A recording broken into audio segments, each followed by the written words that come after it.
Suamiku baru meninggal, tapi mertua langsung mengusirku yang sedang hamil besar. Ia tak mau warisan suamiku jatuh ke tanganku. 1 bulan kemudian kubuat ia merangkak di depanku. Halo Bunda, semoga Bunda semuanya dalam keadaan sehat dan bahagia ya. Sebelum masuk ke ceritanya, jangan lupa nyalakan subtitle dan absen terlebih dahulu ya. Bunda-bunda semua dari daerah mana saja? Jangan lupa like, komen, dan subscribe channel ini ya. Selamat menonton. Aroma tanah basah masih melekat kuat di hidungku.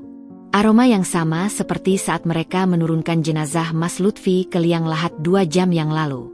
Aku masih bisa merasakan dinginnya tanah merah itu ketika segenggam terakhir jatuh di atas pusara, bergeming di antara isak tangis yang pecah dari pelayat. Tapi bukan tangisku yang paling keras. Aku terlalu terpukul untuk bisa bersuara. Mas Lutfi, suamiku, kekasihku, ayah dari bayi yang masih berdetak dalam perutku ini, pergi begitu saja. Kecelakaan di tol, kata polisi.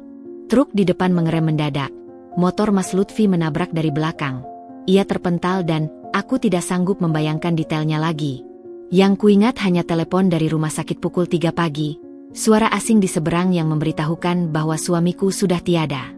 Dunia runtuh dalam 1 panggilan telepon. Sekarang, 2 jam setelah pemakaman, aku duduk di ruang tamu rumah mertua. Rumah yang sama di mana aku pertama kali datang saat lamaran dulu, di mana Mas Lutfi menggenggam tanganku dan berjanji akan menjagaku seumur hidup. Rumah yang sama yang kini terasa asing, dingin, seperti bukan tempatku lagi. Aku memegang perutku yang membesar. 7 bulan. Azril, begitu kami sepakat menamainya, bergerak gelisah. Mungkin ia merasakan stres yang kurasakan. Mungkin ia ikut merasakan kehilangan sosok ayah yang tak pernah sempat ia lihat. Atau mungkin, ia hanya lapar. Aku sendiri tak ingat kapan terakhir kali makan. Sejak kabar itu datang, tenggorokanku tercekat, tak ada yang bisa masuk. Sesekali pelayat masih datang. Tetangga, rekan kerja Mas Lutfi, beberapa kerabat jauh. Mereka menjabat tanganku, mengucapkan belasungkawa dengan mata berkaca-kaca. Sabarlah, Mbak. Semoga almarhus husnul khotimah, kata mereka. Aku hanya mengangguk, tersenyum tipis meskipun hatiku tercabik-cabik. Mama, ibu mertuaku, duduk di kursi sebelah, tapi ia tidak menatapku. Sejak dari pemakaman, ia sibuk sendiri. Menerima pelayat, sesekali menangis, lalu masuk ke kamar dan keluar lagi dengan wajah yang semakin berubah. Aku mengira itu bagian dari duka. Aku salah. Aku tidak tahu bahwa di balik tangisnya, ada sesuatu yang sedang direncanakan. Mbak Yuni, kakak iparku, mondar-mandir menyuguhkan minuman. Wajahnya datar. Tidak seperti orang yang baru kehilangan adik kandung. Kadang ia melirikku, tapi pandangannya aneh. Menyelidik. Seperti menghitung sesuatu. Mas Anton duduk di sudut, bermain ponsel. Beberapa kali ia masuk ke grup WhatsApp keluarga dan menggerutu pelan. Banyak yang nanya soal warisan, bisiknya pada Mbak Yuni, tapi cukup keras untuk kudengar. Aku pilih diam. Tidak etis membicarakan warisan saat jenazah masih hangat. Pukul 5 sore, pelayat terakhir pulang. Pintu ditutup. Lampu ruang tamu yang tadi terang kini diredupkan. Aku masih duduk di kursi rotan itu, memijit kakiku yang bengkak. Perutku makin berat, punggungku makin pegal. Aku ingin segera merebahkan diri di kamar. Kamar yang dulu kutinggali bersama Mas Lutfi, tempat kami berbagi mimpi tentang masa depan. Tapi aku tidak sempat sampai ke kamar. Pintu ruang tamu terbuka. Mama berdiri di ambang pintu, dan aku terkejut melihat ekspresinya. Wajah yang sama sekali tidak menunjukkan duka. Matanya menyala, tapi bukan karena air mata. Ada sesuatu yang dingin di sana. Sangat dingin. Seperti air selokan di musim hujan. Kamu, katanya. Suaranya parau, tapi tajam. Sangat tajam, seperti sembilu. Kamu harus pergi. Sekarang juga. Aku tertegun. Apa yang baru saja kudengar? Mungkin aku salah dengar. Mungkin ini efek kurang tidur selama 2 hari. Maksud Mama? Tanyaku, berusaha tersenyum meski ada firasat buruk menjalari tulang belakangku. Mama melangkah masuk. Mbak Yuni dan Mas Anton mengikuti di belakangnya seperti bayangan. Mereka berdiri di belakang Mama, bersandar di dinding, melipat tangan. Seperti algojo yang menunggu perintah. Maksud Mama? Ulang Mama dengan nada mengejek. Maksud Mama jelas. Kamu harus pergi dari rumah ini. Sekarang. Bawa barang-barangmu dan jangan pernah kembali. Dunia serasa berhenti berputar. Jantungku berhenti berdetak sedetik. Lalu berdetak kencang. Sangat kencang. Sampai hampir keluar dari dada. Jenazah Mas Lutfi baru saja dikuburkan 2 jam lalu. Kataku. Suaraku bergetar hebat. Aku berusaha keras menahan air mata yang sudah memenuhi pelupuk mata. Aku istrinya. Aku sedang hamil 7 bulan. Hamil cucu Mama. Mama tertawa. Bukan tawa sedih. Bukan tawa getir. Tapi tawa sinis yang mengiris-iris hatiku. Cucu? Siapa yang tahu itu beneran anaknya Lutfi? Kalian nikah baru setahun. Mana tahu itu hasil main kucing-kucingan kamu sama laki lain. Sambaran petir di siang bolong rasanya lebih manusiawi daripada kata-kata itu. Aku tersambar. Aku hancur. Tapi di saat yang sama, ada sesuatu dalam diriku yang bangkit. Mungkin hormon kehamilan. Mungkin naluri seorang ibu yang harus melindungi anaknya. Apa?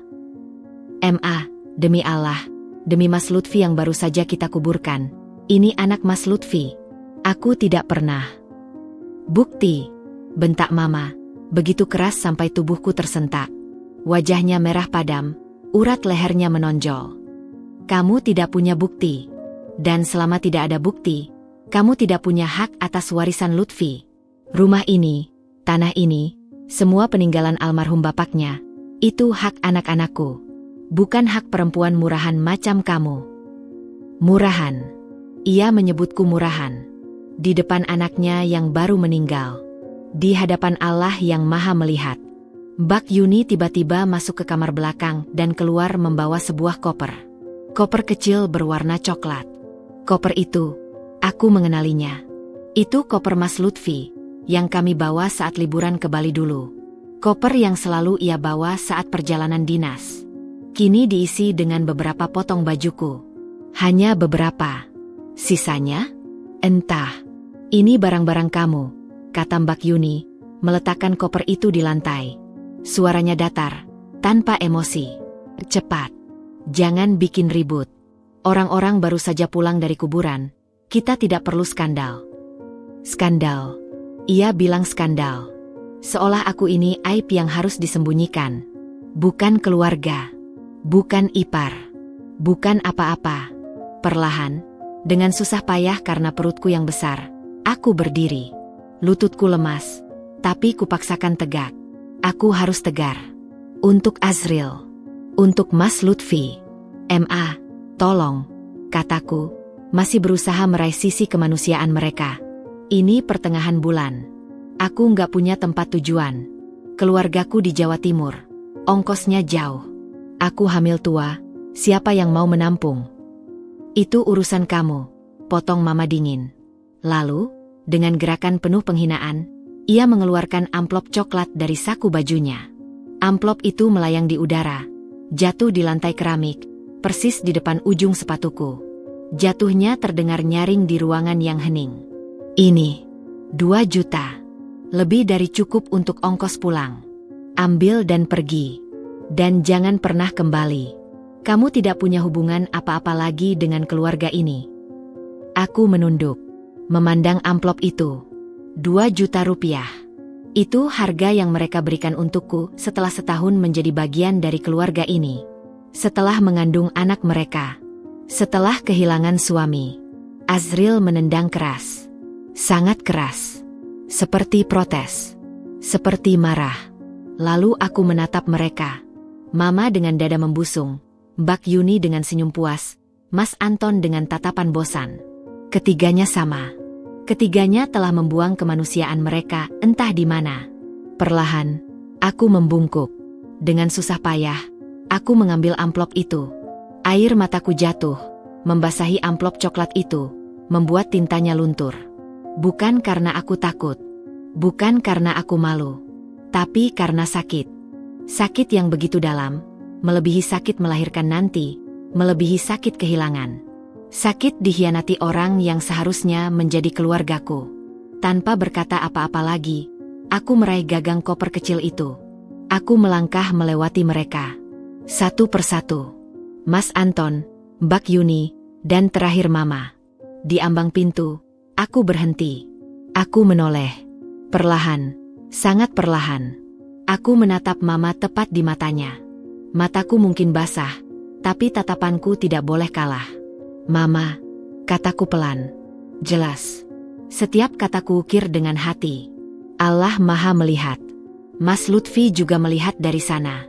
Dan Azril, bayi ini, suatu hari akan tahu bagaimana neneknya memperlakukan ibunya. Mama menyeringai. Masih dengan senyum puas itu. Sekalian saja bilang Allah Maha membantu. Ayo, pergi. Jangan buang-buang waktu. Aku tidak menjawab. Aku hanya tersenyum tipis. Senyum yang membuat Mama tampak sedikit terganggu. Lalu aku melangkah keluar, menuju malam yang gelap, dengan perut besar dan hati yang hancur, tapi dengan keyakinan yang mulai tumbuh. Mereka belum tahu siapa yang mereka hadapi. Malam itu, di jalanan sepi, seorang wanita hamil berjalan tertatih sambil menyeret koper kecil. Air matanya mengalir, tapi di dadanya, api sudah menyala. Bukan api dendam, tapi api keyakinan bahwa keadilan itu ada. Dan Allah Maha melihat. Malam itu gelap, sangat gelap. Lampu-lampu jalan hanya menyisakan cahaya temaram yang samar, seolah enggan menemani langkahku. Aku berjalan perlahan, menyeret koper kecil peninggalan Mas Lutfi, berusaha menjaga keseimbangan dengan perutku yang semakin berat. Setiap langkah terasa seperti mendaki gunung. Kakiku bengkak, punggungku sakit. Tapi sakit hati ini jauh lebih perih dari segala sakit fisik yang kurasa. Jalanan sepi. Hanya sesekali motor lewat, membiarkanku terhuyung menghindar ke tepi. Aku tidak tahu harus kemana. Kampung halaman di Jawa Timur jauh. Ongkosnya tidak cukup dengan 2 juta rupiah itu. Apalagi untuk ibu hamil yang butuh biaya persalinan. Dan aku tidak punya siapa-siapa di kota ini selain keluarga Mas Lutfi. Keluarga yang baru saja membuangku seperti sampah. Air mataku masih mengalir. Aku biarkan. Tidak ada gunanya menahannya lagi. 2 juta rupiah itu masih tergenggam di tanganku. Amplopnya sudah lecek karena basah oleh air mata. 2 juta. Itu harga diriku. Harga kehamilanku. Harga 7 bulan aku mengandung anak mereka. Harga setahun aku berbakti pada suami dan mertua. Aku bukan sampah, bisikku pada diri sendiri. Aku bukan perempuan murahan. Aku istri Mas Lutfi, ibu dari anaknya. Azril menendang lagi. Kali ini lebih pelan, seperti menenangkan. Seperti bilang, "Ibu, aku di sini. Kita kuat." Aku tersenyum getir di tengah tangis. "Iya, Nak, kita kuat." Pukul 9 malam, aku sampai di masjid dekat pasar. Masjid ini dulu pernah kusinggahi saat ikut pengajian bersama Mama. Sekarang, masjid ini menjadi satu-satunya tempat berteduh yang kumiliki. Dinding masjid itu keras, batinku, tapi lebih keras hati mertuaku. Aku duduk di teras masjid, bersandar di pilar. Koper kecil kujadikan bantal. Perutku kuusap pelan. Dingin malam mulai menusuk, tapi aku tak punya selimut. Hanya jaket tipis yang kupakai sejak pagi. Tak berapa lama, seorang bapak tua keluar dari dalam masjid. Mungkin dia marbot. Beliau terkejut melihatku. "Nak, kenapa duduk di sini? Sudah malam, tidak pulang." Aku menunduk, malu. "Maaf, Pak. Saya tidak punya tempat tujuan." Beliau mendekat, melihat perutku yang besar, lalu koper di sampingku. Wajahnya berubah iba. "Anak muda, kamu habis melahirkan? Kenapa sendirian?" "Belum melahirkan, Pak. 7 bulan. Suami saya baru meninggal 2 hari lalu. Dimakamkan hari ini. Saya diusir mertua." Bapak tua itu diam. Lalu tanpa berkata apa-apa, ia masuk ke dalam dan keluar membawa segelas air hangat dan sepotong roti. "Makan dulu, Nak. Nanti kita pikirkan solusinya." Air mataku tumpah lagi. Bukan karena sedih, tapi karena terharu. Orang asing lebih peduli padaku daripada keluarga sendiri. 3 hari pertama, aku tidur di masjid itu. Mandi di toilet umum. Makan dari dapur sosial yang dikelola pengurus masjid. Bapak marbot itu, namanya Pak Soleh, baik sekali. Ia carikan aku informasi tentang rumah singgah untuk ibu hamil. Tapi semuanya penuh. Ia juga menawari aku tinggal di gubuk belakang masjid, meskipun hanya beralas tikar dan berdinding bambu. Aku terima. Bukan apa-apa. Lebih baik gubuk bambu daripada rumah mewah yang penuh kebencian. Setiap malam, aku menangis diam-diam. Aku ingat Mas Lutfi. Ingat bagaimana ia mengusap perutku setiap malam, membacakan doa untuk Asril, berjanji akan mendidiknya menjadi anak soleh. Aku ingat bagaimana ia memelukku erat saat aku ketakutan menghadapi persalinan pertama. Tenang, sayang. Aku di sini. Akan selalu di sini. Tapi janji tinggal janji. Sekarang ia di alam kubur, dan aku di sini, sendirian, dengan bayi dalam perut yang belum pernah melihat ayahnya. Di malam ketiga, aku mengambil keputusan. Aku tidak akan pulang ke Jawa Timur. Bukan karena tidak sayang keluarga, tapi karena aku tidak mau lari. Mas Lutfi sudah bekerja keras membangun hidup kami di sini. Hartanya, hasil keringatnya, dikuasai orang-orang yang tidak berhak. Aku harus memperjuangkannya. Untuk Asril. Tapi bagaimana caranya? Aku hamil tua, tak punya uang, tak punya koneksi. Disinilah pertolongan Allah datang. Hari kelima, saat aku sedang duduk termenung di teras gubuk, sebuah motor tua berhenti di depan. Seorang laki-laki berpakaian tambal sulam turun, tangannya hitam oleh bekas las. Ia menatapku lama, lalu berkata ragu, "Bella? Bella, istri Lutfi." Aku terkejut. "Maaf, Bapak siapa?" "Saya Ray. Mas Row. Teman Lutfi di bengkel las dulu. Lutfi sering cerita tentang kamu." Air mataku langsung mengalir mendengar nama suamiku disebut. Mas Roy terlihat bingung, lalu duduk di sampingku. "Lutfi, saya baru dengar kabar duka itu." "Innalillahi. Tapi saya cari kamu di rumah mertuanya. Mereka bilang kamu sudah pulang kampung. Kok kamu di sini?" Aku menunduk, malu. Tapi ada sesuatu di wajah Mas Roy yang membuatku percaya. Mungkin karena ia teman Lutfi. Mungkin karena matanya yang jujur. Aku cerita semuanya. Dari pengusiran, dari fitnah, dari 2 juta rupiah yang diinjak-injak. Mas Roy diam mendengar. Tangannya mengepal. "Jadi mereka tega ngusir kamu? Hamil gede? Baru 2 jam setelah pemakaman." Aku mengangguk, terseduh. Mas Roy menghela napas panjang. "Bella, dengar. Lutfi itu saudara saya. Bukan darah, tapi perjuangan. Dulu kami sama-sama jadi kuli las, sama-sama ngerasain susah. Lutfi orang baik. Dia nggak pantas punya keluarga kayak gitu. Dan kamu, istrinya, juga nggak pantas diperlakukan kayak gini." Ia berdiri. "Aku punya bengkel las kecil. Nggak besar, tapi bisa bantu. Kamu mau kerja? Ngurus administrasi, terima telepon, catat pesanan? Gajinya nggak seberapa, tapi cukup buat kontrakan murah dan makan." Aku menangis lagi, tapi kali ini tangis haru. "Mas Row, saya nggak tahu harus berkata apa." "Kamu nggak usah bilang apa-apa. Anggap ini amal buat Lutfi. Siapa tahu dia di sana doain aku dapat pahala." 3 hari kemudian, aku pindah ke kontrakan sempit di pinggiran kota. Dinding bata merah tanpa plester, lantai semen kotor, kamar mandi di luar. Tapi ini milikku. Atas usahaku sendiri. Aku mulai kerja di bengkel Mas Row, belajar dari nol. Tanganku mungkin lemah, tapi semangatku kuat. Setiap malam, usai lembur, aku mencari informasi. Mas Row punya kenalan di kelurahan, di notaris, di pengadilan. Perlahan, aku mulai merangkai puzzle. Aku ingat sesuatu. Mas Lutfi pernah cerita bahwa ia membeli rumah itu setelah 3 tahun bekerja keras. Ia juga pernah bilang bahwa ia membuat surat wasiat. "Jaga-jaga kalau papa kenapa-kenapa, nak." Waktu itu aku menyuruhnya jangan bicara sembarangan. Tapi sekarang, Kata-katanya terngiang jelas. Surat wasiat itu pasti masih ada. Di laci meja kerjanya.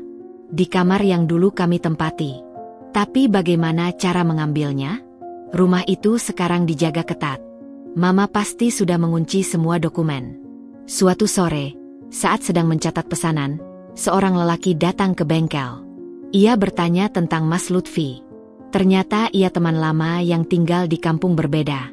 Dari percakapan itu, aku mendapat informasi berharga. Mertua Lutfi itu, Mbak Yuni dan Mas Anton, tanyanya hati-hati. Aku mengangguk. Ia mendekat, menurunkan suara. Saya dengar dari tetangga, mereka sedang sibuk mengurus sertifikat tanah. Tapi katanya ada masalah. Tanah itu atas nama Lutfi, bukan almarhum bapaknya. Mereka mau ganti nama, tapi terkendala surat wasiat. Jantungku berdetak kencang. Surat wasiat? Mereka tahu tentang surat wasiat. Katanya, Lutfi pernah kasih surat itu ke RT untuk dilegalisir. RT-nya masih hidup. Dan RT itu tahu isinya. Semua untuk istri dan anak yang belum lahir. Ini dia. Buktinya. Allah tidak tidur. Malam itu, di kontrakan sempit, aku berdoa panjang. Ya Allah, Engkau Maha melihat. Engkau tahu apa yang mereka lakukan padaku. Aku tidak dendam, tapi aku mohon keadilan. Untuk Azril. Untuk suamiku. Untuk harga diriku. Azril menendang. Kuat. Seperti setuju. Aku tersenyum di tengah temaram lampu minyak. Perjuangan ini baru dimulai. Tapi satu hal yang kupelajari di 5 hari terakhir. Allah tidak pernah meninggalkan hambanya yang bersabar. Ia kirim Pak Soleh. Ia kirim Mas Row. Ia kirim informasi-informasi kecil yang akan menjadi senjata. Dan saat waktunya tiba, mereka yang dulu merendahkanku akan tahu. Jangan pernah meremehkan doa ibu hamil yang teraniaya. Malam itu, sebelum tidur di atas kasur tipis beralas koran, aku berbisik pada perutku. Azril, nak, ibu akan berjuang untuk kita. Ayahmu di sana pasti bangga. Lalu aku memejamkan mata, dengan keyakinan bahwa esok adalah lembaran baru. Perjuangan belum selesai. Tapi setidaknya, aku tidak lagi sendirian. Hari-hari di kontrakan sempit itu berjalan seperti roda gerobak usang. Lambat, berat, dan penuh derit. Dinding bata merah tanpa plester membuat udara malam masuk seenaknya, menusuk tulang. Lantai semen yang kotor kadang basah ketika hujan merembes dari atap yang bocor. Tapi aku bersyukur. Masih ada atap, masih ada dinding, masih ada tempat untuk berlindung. Masih jauh lebih baik daripada tidur di teras masjid. Mas Ro benar-benar malaikat tanpa sayap. Ia memberiku pekerjaan dengan gaji yang pas-pasan, tapi cukup untuk membayar kontrakan 150.000 sebulan dan makan nasi bungkus 2 kali sehari. Setiap pagi, aku berjalan kaki ke bengkel lasnya yang berjarak 2 kilometer. Perutku yang semakin besar membuat perjalanan itu terasa seperti maraton. Tapi aku paksakan. Aku tak punya pilihan. Di bengkel, tugasku sederhana.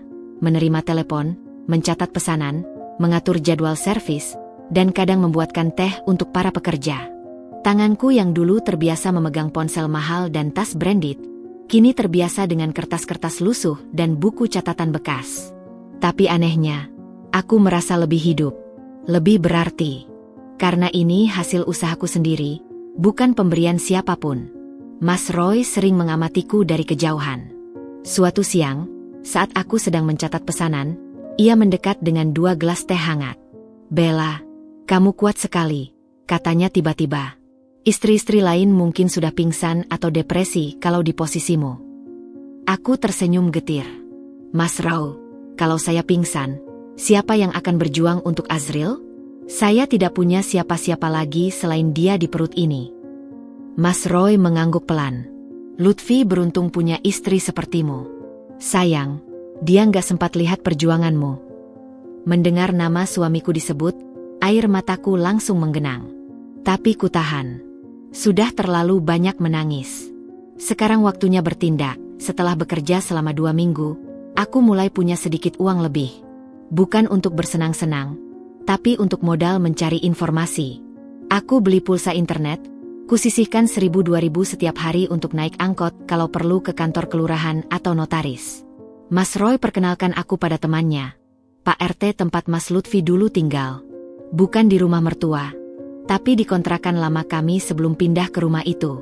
Pak RT ini, namanya Pak Umar, adalah saksi legalisir surat wasiat Mas Lutfi. Suatu sore, aku temui Pak Umar di rumahnya. Beliau sudah tua, rambutnya putih semua, tapi matanya masih tajam. Begitu melihat perutku yang besar, ia langsung menghela napas panjang. "Nak Bella, saya dengar kabar duka itu. Saya juga dengar kamu diusir mertua. Kasihan sekali." Aku menunduk. "Pak Umar, saya datang bukan untuk meminta kasihan. Saya ingin tanya soal surat wasiat Mas Lutfi. Bapak saksi waktu itu, kan?" Pak Umar mengangguk. "Iya, Nak. Saya diminta Lutfi datang ke rumahnya. Disaksikan 2 orang. Saya sama Pak Hendra tetangga sebelah. Lutfi tulis sendiri surat itu, lalu minta kami tanda tangan dan saya legalisir sebagai RT." "Isinya?" tanyaku, jantung berdebar. "Isinya jelas, Nak. Semua harta yang Lutfi peroleh selama menikah dengan kamu, untuk kamu dan anak yang belum lahir. Rumah itu, tanah itu, tabungannya, semuanya." Lutfi bilang, "Pak, saya titip surat ini. Kalau saya kenapa-kenapa, tolong bantu istri saya." Air mataku tumpah. Mas Lutfi, sedalam itu cintanya. Ia sudah memikirkan semua kemungkinan, termasuk yang terburuk. "Tapi suratnya sekarang di mana, Pak?" tanyaku. "Itu masalahnya, Nak. Waktu Lutfi meninggal, saya datangi rumah mertuamu untuk menyampaikan belasungkawa sekaligus menanyakan surat itu. Mereka bilang tidak tahu. Tapi saya yakin surat itu masih ada di rumah itu. Mungkin diambil mertuamu." Hatiku hancur sekaligus marah. Jadi mereka tahu tentang surat wasiat itu. Mereka sengaja menyembunyikannya. Itu berarti pengusiranku sudah direncanakan, bukan spontan. Malamnya, aku menangis lagi. Tapi kali berbeda. Aku menangis karena marah. Marah pada ketidakadilan. Marah pada diri sendiri yang terlalu lemah. Lalu Azril menendang. Keras. Sangat keras sampai perutku terasa sakit. Aku memeganginya, membelai pelan.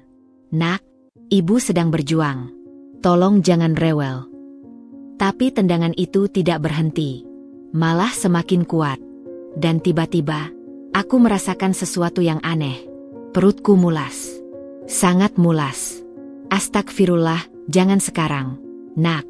Masih 2 bulan lagi." Tapi rasa mulas itu tidak berhenti.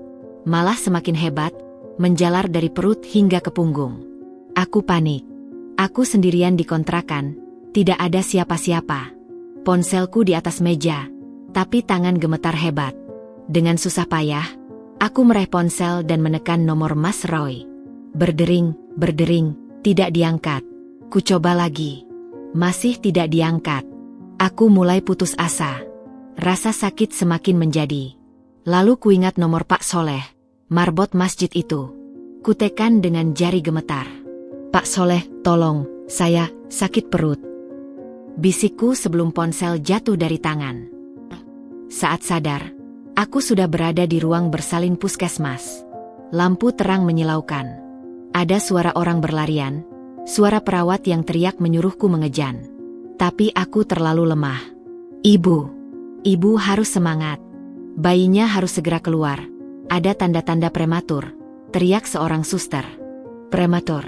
Bayiku lahir prematur. Baru 7,5 bulan. Azril. Aku mengumpulkan seluruh sisa tenaga. Kuhirup udara sebanyak mungkin, lalu kudorong dengan sekuat hati. Sekali, 2 kali, 3 kali. Dan kemudian, tangisan. Tangisan kecil, lemah, tapi nyata. Azril lahir. Tapi aku tidak sempat mendengar lama. Aku pingsan lagi. Saat bangun, aku melihat Mas Roy dan Pak Soleh duduk di samping tempat tidur. Wajah mereka tegang, tapi tersenyum begitu melihat mataku terbuka. "Azril, bagaimana Azril?" tanyaku panik. "Tenang, Bella. Bayimu selamat. Prematur, tapi selamat. Sekarang di inkubator," jawab Mas Roy. Air mataku mengalir. Syukur alhamdulillah. Bayiku selamat. Tapi Bella, sambung Mas Roy ragu. Kamu harus tahu. Operasinya, biayanya besar. Inkubator juga mahal. Puskesmas ini rujuk ke rumah sakit kota. Kita harus cari uang. Aku diam. Uang? Aku tidak punya uang. Gajiku hanya cukup untuk kontrakan dan makan. Tabungan? Nol. Pak Soleh memegang tanganku. Nak, kita akan kumpulkan dana dari jamaah masjid. Tapi itu butuh waktu. Waktu. Azril tidak punya banyak waktu. Di saat itulah keputusan besar terlintas di benakku. Aku harus mengambil surat wasiat itu. Aku harus masuk ke rumah itu. Malam ini juga. Mas Roy, kataku tegas. Antar saya ke rumah mertua. Sekarang. Apa? Kamu baru saja operasi. Bella, nggak bisa. Saya harus, Mas. Untuk Azril. Untuk hidup kami. Mas Roy menatapku lama. Lalu ia menghela napas panjang. Baik. Tapi aku tunggu di luar. Kalau ada apa-apa, aku teriak maling. Aku tersenyum tipis. Mas Roy, malaikatku yang kedua. Malam itu, pukul 10, aku sudah berdiri di depan pagar rumah itu. Tubuhku masih lemah, lukaku masih perih, tapi tekadku baja. Aku memencet bel. Tak ada jawaban. Kupencet lagi. Akhirnya pintu terbuka. Mbak Yuni melongok, lalu matanya membelalak. Kamu.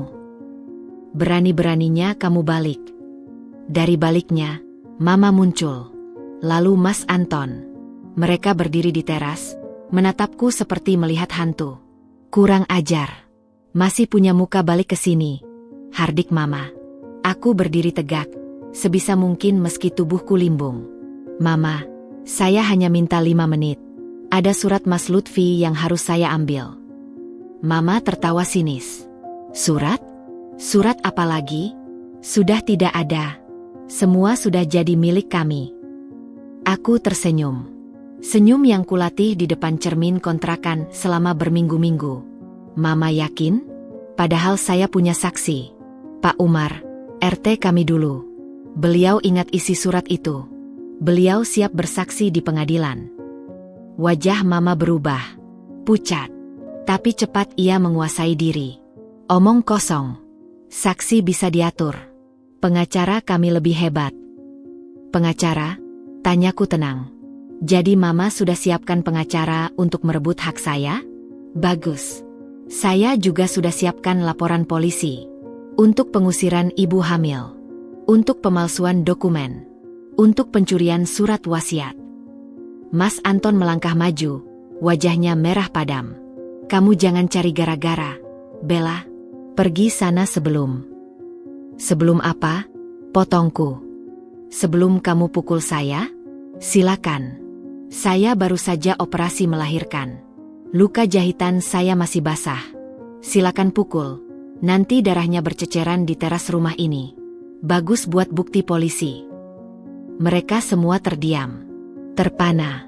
Tidak menyangka wanita lemah ini bisa sekasar itu. Mama terhuyung mundur. Lututnya lemas. Ia menatapku dengan mata yang campuran antara marah, takut, dan tidak percaya. Dan kemudian, perlahan, lutut itu menyentuh lantai.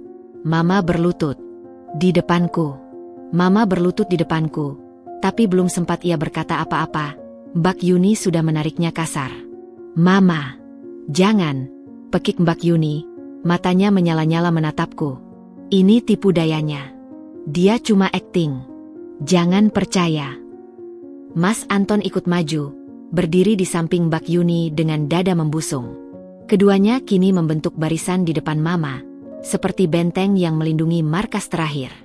Aku, dengan tubuh lemas baru melahirkan, berdiri di hadapan mereka. Mama masih terduduk di lantai teras, napasnya tersengal. Wajahnya pucat, tapi Mbak Yuni dan Mas Anton justru makin beringas. Matanya merah, urat leher Mas Anton menonjol. Kami tidak takut sama kamu, hardik Mas Anton, suaranya menggema di malam yang sunyi. Kamu pikir bisa datang ke sini, mengancam kami, lalu pergi begitu saja? Rumah ini wilayah kami. Hukum kami. Aku memegang perutku yang masih sakit bekas operasi. tapi kutatap mereka berdua dengan tenang. Mas Anton, saya tidak mengancam. Saya hanya minta hak saya. Hak Azril. Hak anak Mas Lutfi. Mbak Yuni menyeringai sinis. Anak Mas Lutfi? Mana buktinya? Lagi pula, kalaupun itu benar anak Lutfi, tetap saja tidak otomatis dapat warisan. Hukum waris itu rumit. Kamu tahu? Butuh pengacara, butuh saksi, butuh biaya besar. Kamu punya semua itu. Aku diam. Mereka benar. Aku tidak punya pengacara.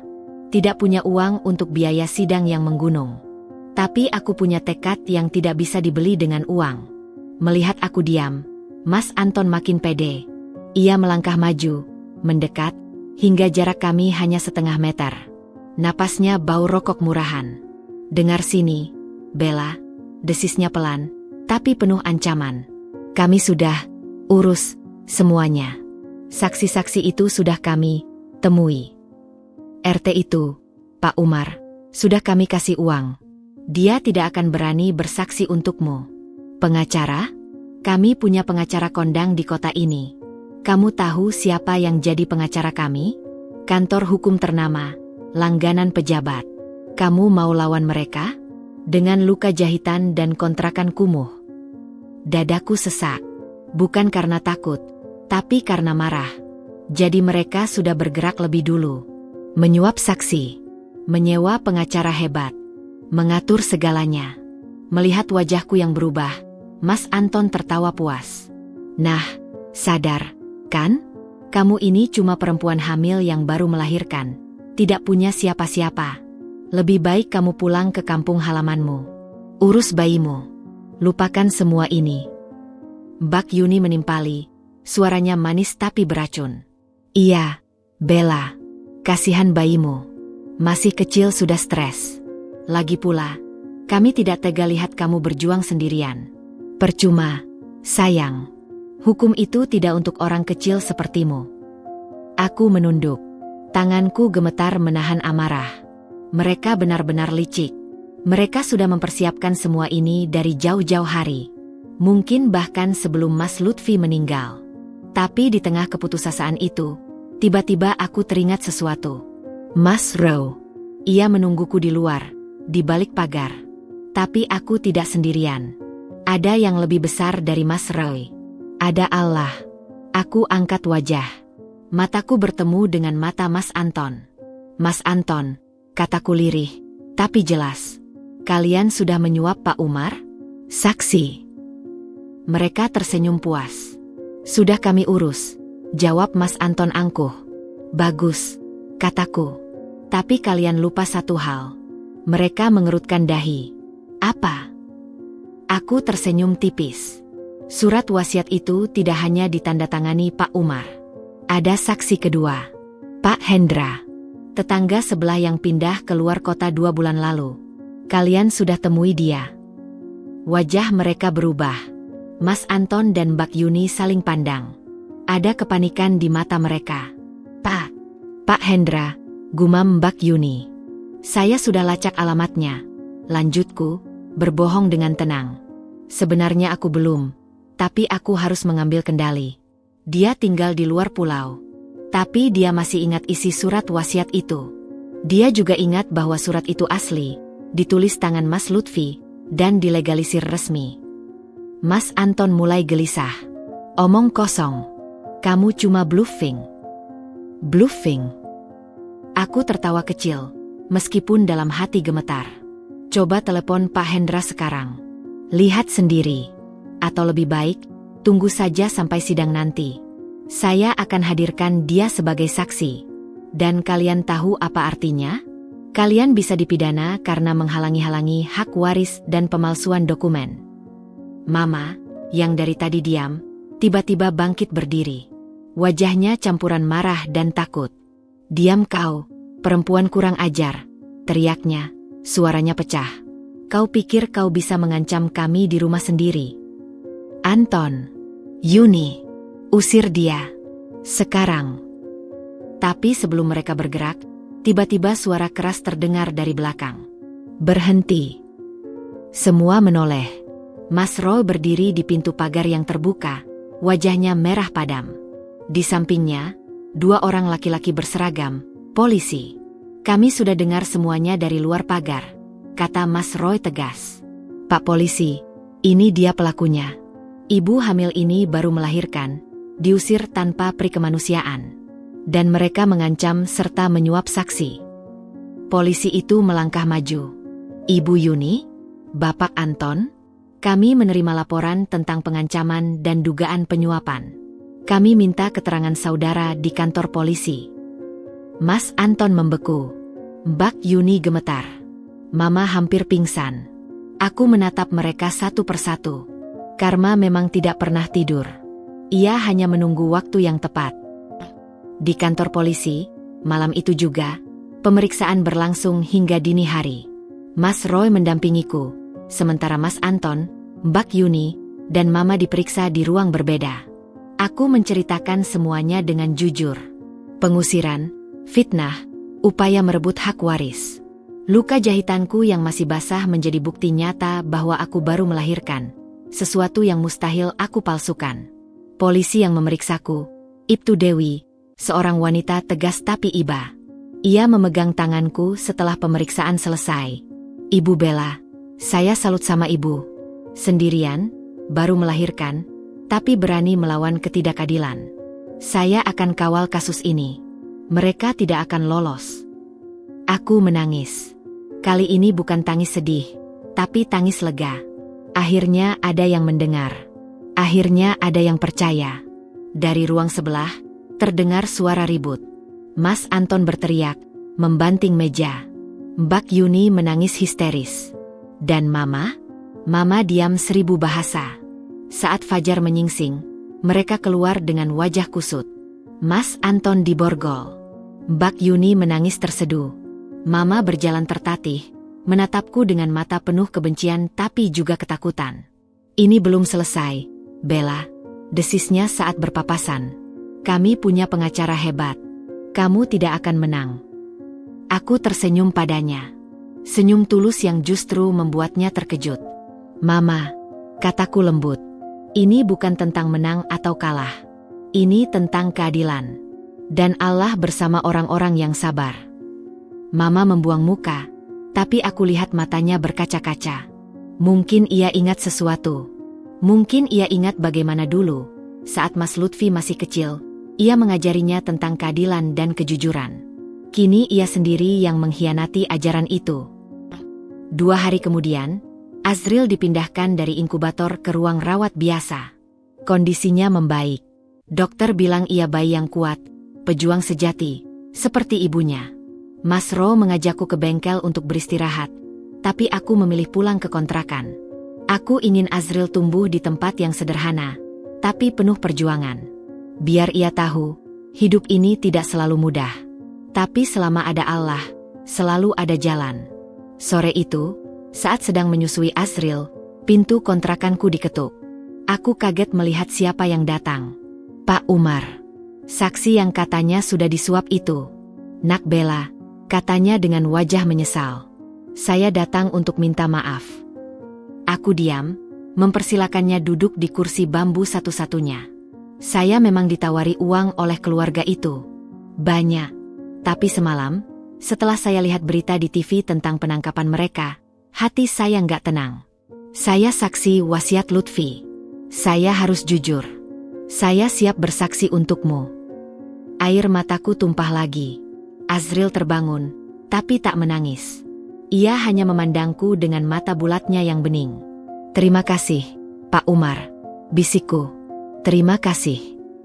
Malam itu, di kontrakan sempit itu, aku berdoa panjang. Bukan untuk kemenangan, tapi untuk kekuatan. Karena perjuangan ini masih panjang. Tapi setidaknya, langkah pertama sudah kuambil. Dan aku tidak sendiri. Ada Azril, ada Mas Ro, ada Pak Umar, ada Ibtu Dewi, dan yang terpenting, ada Allah yang tak pernah tidur. Keadilan sedang dalam perjalanan. Dan mereka yang merendahkanku, yang mengusirku saat hamil, yang merebut hak anakku, mereka sekarang merasakan getaran pertama karma. Tapi ini baru awal. Malam itu, setelah Pak Umar pulang, Aku duduk lama di kursi bambu reot itu. Azril tertidur pulas dalam gendonganku, napasnya kecil dan teratur. Wajahnya damai, tidak tahu betapa kerasnya perjuangan yang harus ibu lakukan untuknya. Tapi mataku tidak bisa tidur. Otakku terus bekerja, merangkai puzzle demi puzzle. Pak Umar sudah kembali ke pihakku. Pak Hendra sedang kulacak keberadaannya. Polisi sudah menangkap Mas Anton. Tapi ini belum cukup. Mereka masih punya pengacara hebat. Mereka masih punya uang untuk menyuap. Mereka masih punya koneksi. Aku harus punya senjata yang lebih kuat. Sesuatu yang membuat mereka tidak bisa bangkit lagi. Azril menggeliat kecil, lalu kembali tidur. Aku mencium keningnya, menghirup aroma bayi yang khas itu. Nak, ibu akan lakukan apapun untuk masa depanmu, bisikku. Tapi ibu tidak akan jadi orang jahat seperti mereka. Ibu hanya akan menegakkan keadilan. Keesokan paginya, aku meminta Mas Ro mengantarku ke kantor kelurahan. Aku butuh akses ke arsip-arsip lama. Mas Roy punya kenalan di sana. Pak Lurah sendiri adalah teman mainnya sejak kecil. Pak Lurah, seorang pria parubaya berkumis tebal, menyambutku dengan hangat. Ia sudah dengar ceritaku dari Mas Roy. Mbak Bella, saya turut prihatin, katanya. Apa yang bisa saya bantu? Saya menghela napas. Pak Lurah, saya butuh akses ke semua arsip pertanahan di wilayah ini, khususnya yang berkaitan dengan keluarga mertua saya. Saya yakin ada kejanggalan di sana. Pak Lurah mengangguk mengerti. Ia memanggil stafnya, Mas Heru, untuk menemani aku ke ruang arsip. Ruang arsip itu besar, berdebu, dan pengap. Lemari-lemari besi berjejer penuh dengan map-map tua berwarna coklat. Aku dan Mas Heru menghabiskan 3 jam untuk mencari dokumen yang kubutuhkan. Dan akhirnya, kami menemukannya. Akta jual beli tanah atas nama Mas Lutfi. Surat-surat pajak, IMB. Semua dokumen asli yang membuktikan bahwa rumah itu, tanah itu, adalah milik Mas Lutfi, bukan warisan bapaknya. Tapi ada satu dokumen yang membuat jantungku berhenti. Surat pernyataan dari Mama, Mbak Yuni, dan Mas Anton yang ditandatangani di atas materai, berisi pengakuan bahwa mereka telah memalsukan tanda tangan Mas Lutfi untuk mengalihkan nama sertifikat. Surat itu ternyata bocor ke kelurahan karena ada pegawai tidak sengaja melihatnya. Dan pegawai itu, yang kebetulan berseteru dengan keluarga Mama, menyimpan fotokopinya sebagai jaga-jaga. Ini dia, senjata pamungkas. Dengan dokumen itu di tangan, aku bergerak cepat. Mas Roy mengenalkanku pada pengacara muda bernama Burina, lulusan UI, relawan lembaga bantuan hukum yang terkenal gigih membela kaum tertindas. Burina menerima kasusku pro bono, gratis, setelah mendengar ceritaku. Ini kasus besar, Mbak Bella, katanya matanya berbinar. Bukan cuma sengketa waris, tapi juga pemalsuan dokumen, penyuapan saksi, dan pengusiran ibu hamil. Ini pelanggaran HAM berat. Kita bisa jerat mereka dengan banyak pasal. Aku tersenyum. Akhirnya, setelah berminggu-minggu sendirian, aku punya tim. Burina mulai bekerja. Ia mengirimkan somasi ke keluarga Mama, tapi mereka tidak menggubris.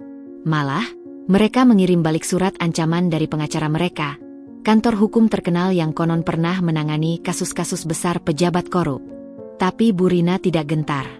Ia bahkan tertawa membaca surat itu. Kantor ini, Mbak? Tahu tidak, senior saya dulu kerja di sana. Saya tahu semua kelemahan mereka. Biarkan mereka main besar. Kita main lebih besar. Sementara proses hukum berjalan, aku terus mengumpulkan informasi. Mas Roy membantu dengan jaringan pertemanannya yang luas. Diam-diam, kami menyelidiki kelemahan mereka satu persatu. Dan hasilnya di luar dugaan. Mas Anton ternyata punya utang judi online yang menggunung, hampir 300 juta rupiah. Ia meminjam dari rentenir dengan bunga mencekik. Untuk membayar, ia menggunakan uang hasil penjualan mobil pick-up milik Mas Lutfi yang seharusnya jadi milikku. Uang itu sudah ludes, tapi utangnya masih sisa banyak. Mbak Yuni punya rahasia lebih gelap. Ia berselingkuh dengan pria lain, seorang pegawai bank yang membantunya mengakses tabungan Mas Lutfi. Suami Mbak Yuni, yang selama ini dianggap lembek, Ternyata sudah punya bukti perselingkuhan itu dan diam-diam menyimpannya untuk berjaga-jaga. Dan Mama? Ia pernah terlibat kasus penggelapan dana di pengajian 10 tahun lalu. Kasus itu diselesaikan secara damai dengan keluarga korban, tapi bekasnya masih ada di arsip kepolisian. Aku tidak perlu menyerang mereka. Aku hanya perlu membiarkan rahasia-rahasia ini terungkap dengan sendirinya pada waktu yang tepat. 2 minggu kemudian, Mas Anton didatangi debt collector di tengah pasar. Mereka menagih utang di depan umum, mempermalukannya. Videonya viral di media sosial. Mbak Yuni ketahuan selingkuh ketika suaminya menggerebek di hotel. Perkelahian pecah, Mbak Yuni babak belur, dan polisi datang mengamankan. Sementara itu, seorang wartawan lokal mulai menyelidiki kasusku. Ia menulis artikel panjang tentang ibu hamil diusir sepeninggal suami, mertua rebut harta. Artikel itu dibaca ribuan orang. Komentar-komentar dukungan mengalir deras. Bahkan ada yang membuka donasi untukku dan Azril. Mama membaca artikel itu di rumah sakit, tempat Mas Anton dirawat karena luka-luka setelah dikeroyok debt collector. Wajahnya pucat pasi. Ia tahu, reputasi keluarganya hancur. Teman-teman pengajian menjauh. Tetangga bergosip. Pengacara hebat mereka mulai mundur perlahan karena kasus ini terlalu panas. Aku datang menjenguk Mas Anton di rumah sakit. Bukan untuk sombong, tapi untuk menunjukkan bahwa aku tidak takut. Mas Anton terbaring dengan perban di kepala, meringis melihatku. "Kamu puas?" tanyanya lirih. Aku duduk di kursi samping ranjang. "Mas Anton, aku tidak pernah ingin semua ini terjadi. Aku hanya ingin hakku. Tapi kalian yang memulai perang." Mama yang duduk di pojok ruangan menangis diam-diam. Mbak Yuni tidak ada. Ia masih di rumah, dikurung suaminya. "Aku tidak akan menghancurkan kalian," kataku pelan. "Tapi kalian harus bertanggung jawab. Kembalikan surat wasiat Mas Lutfi. Akui semua di pengadilan. Dan minta maaf." Mama mengangkat wajahnya yang sembab. "Maaf? Setelah semua yang kamu lakukan pada keluarga kami, kamu minta maaf?" Aku tersenyum getir. "Mama, aku tidak melakukan apa-apa pada kalian. Aku hanya membiarkan karma bekerja. Rahasia kalian terbongkar karena ulah kalian sendiri, bukan karena aku. Mas Anton berutang karena kebodohannya. Mbak Yuni selingkuh karena nafsunya. Mama punya masa lalu karena ketidakjujuran Mama. Aku hanya tidak menghentikan roda yang sudah berputar." Mama terisak. Mas Anton menunduk. Aku berdiri, bersiap pergi. Tapi sebelum keluar, aku menoleh. "Aku minta maaf jika kalian merasa tersakiti. Tapi ingat, aku juga tersakiti. Saat diusir, saat difitnah, saat melahirkan sendirian di kontrakan. Azril hampir meninggal karena stres dan kekurangan gizi. Itu semua karena kalian. Tapi aku memaafkan kalian." Mama terkesiap. "Kamu memaafkan?" "Ya, karena Allah menyuruhku memaafkan. Tapi kalian harus tetap bertanggung jawab di hadapan hukum.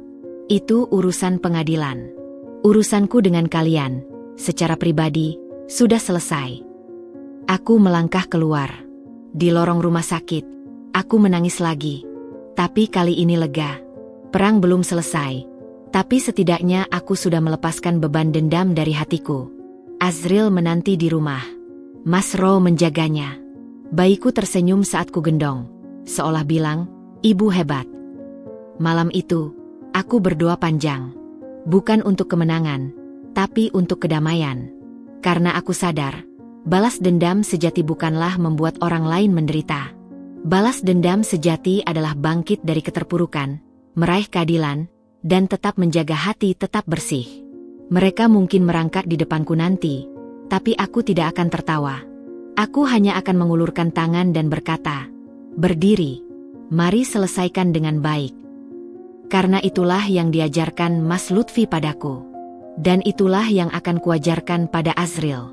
Seminggu setelah kunjunganku ke rumah sakit, kabar buruk mulai berdatangan satu persatu menghantam keluarga Mama. Aku tidak perlu menggerakkan apapun. Rahasia-rahasia mereka bekerja seperti racun yang menyebar perlahan, merusak dari dalam. Kabar pertama datang dari toko sembako milik Mama. Toko itu sebenarnya milik Mas Lutfi. Ia yang membangun dari nol, ia yang menjadi pemasok utama, ia yang mengelola keuangan. Setelah Mas Lutfi meninggal, Mama dengan cepat mengambil alih semuanya. Karyawan-karyawan yang dulu setia pada Mas Lutfi dipecat satu persatu, digantikan oleh orang-orang suruhan Mama. Tapi tanpa Mas Lutfi, manajemen toko berantakan. Stok barang tidak teratur. Hutang pada pemasok menumpuk. Pembeli mulai berkurang karena pelayanan buruk. Dalam 2 bulan, toko itu merugi puluhan juta. Suatu sore, seorang pemasok besar datang menagih utang. Ia marah besar karena sudah 3 bulan tidak dibayar. Di depan karyawan dan pembeli, ia membentak-bentak Mama. "Ibu pikir saya tidak tahu? Toko ini modalnya dari Lutfi. Sekarang Lutfi mati, ibu seenaknya ambil alih, tapi utangnya tidak dibayar. Saya akan bawa ini ke jalur hukum." Mama pucat. Ia mencoba membela diri, tapi suaranya tenggelam oleh omelan pemasok itu. Karyawan-karyawan hanya diam, sebagian malah tersenyum puas. Mereka selama ini diperlakukan seenaknya. Esoknya, pemasok itu benar-benar melaporkan ke polisi. Toko disegel sementara untuk penyidikan. Mama kehilangan satu-satunya sumber penghasilan. Kabar kedua datang dari Mas Anton. Utang judinya yang 300 juta ternyata tidak hanya ke rentenir, tapi juga ke pinjaman online ilegal dengan bunga harian. Setiap hari, ia diteror telepon dan SMS. Debt collector mulai sering nongkrong di depan rumah, membuat tetangga resah. Suatu malam, mereka benar-benar masuk ke rumah. Mas Anton dipukuli di depan keluarga. Mbak Yuni menjerit-jerit. Mama mencoba memanggil polisi, tapi debt collector itu sudah kabur sebelum polisi datang. Mas Anton dibawa ke IGD dengan muka babak belur, 2 tulang rusuk retak. Biaya rumah sakit menguras tabungan terakhir mereka. Dan saat ia keluar, debt collector sudah menunggu lagi. Kali mereka mengancam akan membawa preman lebih banyak kalau utang tidak segera dilunasi. Mas Anton akhirnya menjual mobil satu-satunya, mobil bekas pemberian teman, dengan harga murah. Uangnya langsung ludes untuk membayar sebagian utang. Tapi bunganya terus berjalan. Utangnya seperti lubang hitam, tidak pernah habis. Mama marah besar. "Dasar anak bodoh, menghancurkan keluarga." Tapi Mas Anton membalas, "Ini semua gara-gara Mama. Gara-gara Mama serakah, kita jadi begini. Kalau Mama tidak usir Bella, mungkin Lutfi dari alam kubur tidak akan mengutuk kita." "Jangan bicara salah," teriak Mama, tapi matanya berkaca-kaca. Ia sendiri mulai percaya bahwa ini semua karma. Kabar ketiga adalah yang paling menghancurkan. Mbak Yuni. Perselingkuhannya dengan pegawai bank itu akhirnya terbongkar total. Suaminya, yang selama ini dianggap lembek, ternyata menyimpan rekaman CCTV dari hotel tempat mereka biasa bertemu. Ia juga punya bukti transfer uang dari rekening Mas Lutfi ke rekening Mbak Yuni, lalu ke rekening selingkuhannya. Jumlahnya tidak sedikit, hampir 150 juta rupiah. Suaminya melaporkan Mbak Yuni ke polisi atas tuduhan penggelapan dana bersama. Mbak Yuni ditahan di kantor polisi selama 3 hari untuk pemeriksaan. Anak-anaknya menangis histeris. Mertua dari pihak suami datang dan memaki-maki Mama di depan umum. "Keluarga sampah. Anakmu perusak rumah tangga anakku. Dasar tidak tahu diuntung." Mama hanya bisa diam, tertunduk malu. Tetangga berkerumun di luar, bergosip dengan suara keras. Reputasi keluarga yang dulu disegani kini menjadi buah bibir. Mbak Yuni akhirnya dibebaskan dengan jaminan, tapi kasusnya masih berjalan. Suaminya menceraikannya secara sepihak. Ia kehilangan hak asuh anak-anaknya. Kini ia tinggal di kamar belakang rumah Mama, mengurung diri, menangis sepanjang hari. Rambutnya rontok, badannya kurus kering. Ia seperti mayat hidup. Aku mendengar semua kabar ini dari Mas Roy, yang punya jaringan informasi luas. Juga dari Pak Umar, yang kadang mampir ke kontrakan untuk memastikan keadaanku baik-baik saja. Suatu sore, saat sedang menjemur popok Azril di teras kontrakan, Mas Roy datang dengan motor bututnya. Wajahnya serius. "Bella, dengar kabar terbaru." Aku menggeleng, meskipun dalam hati sudah bisa menebak. Mama kena tipu. Ada orang yang datang menawarkan investasi cepat kaya. Katanya bisa melipat gandakan uang sisa toko yang belum disegel. Mama tergiur. Apalagi setelah semua yang terjadi. Ia setor 50 juta. Semua uang yang ia punya. Ternyata penipu. Orang itu kabur. Tidak bisa dilacak. Aku diam. Hatiku perih. Bukan senang. Aku tidak pernah ingin mereka hancur begini. Terus, tanyaku lirih. Sekarang mereka nyaris tidak punya apa-apa. Rumah itu masih ada. Tapi digadaikan ke bank untuk bayar utang Mas Anton. Tagihan listrik dan air menunggak. Mereka makan dari sisa-sisa. Bahkan Mbak Yuni mulai jual perhiasannya. Aku memandangi Azril yang tertidur nyenyak. Bayiku tersenyum dalam tidur. Aku bersyukur. Kami punya kontrakan sederhana ini. Tapi kami punya cukup makanan. Kami punya kesehatan. Kami punya ketenangan. Mas, apa aku harus jenguk mereka? Tanyaku ragu. Mas Ro menggeleng. Belum sekarang, Bella. Biarkan mereka merasakan konsekuensinya dulu. Ini bukan soal balas dendam, tapi soal pembelajaran. Mereka harus sadar bahwa keserakahan membawa kehancuran.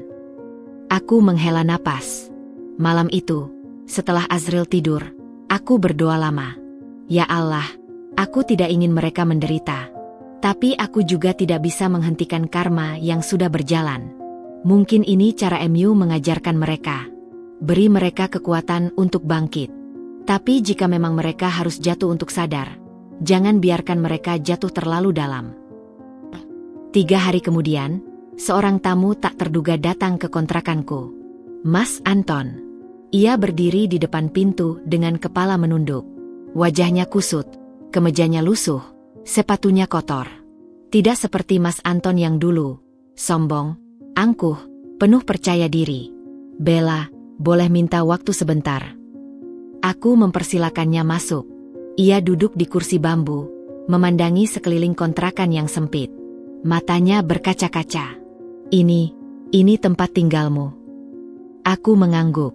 Sederhana, tapi cukup. Mas Anton menunduk, menangis. Pria dewasa itu menangis seperti anak kecil di depanku. Bella, maafkan aku. Maafkan kami semua. Aku baru sadar. Kita terlalu serakah. Kita pikir dengan mengusirmu, kita bisa dapat semuanya. Tapi sekarang, kita kehilangan segalanya.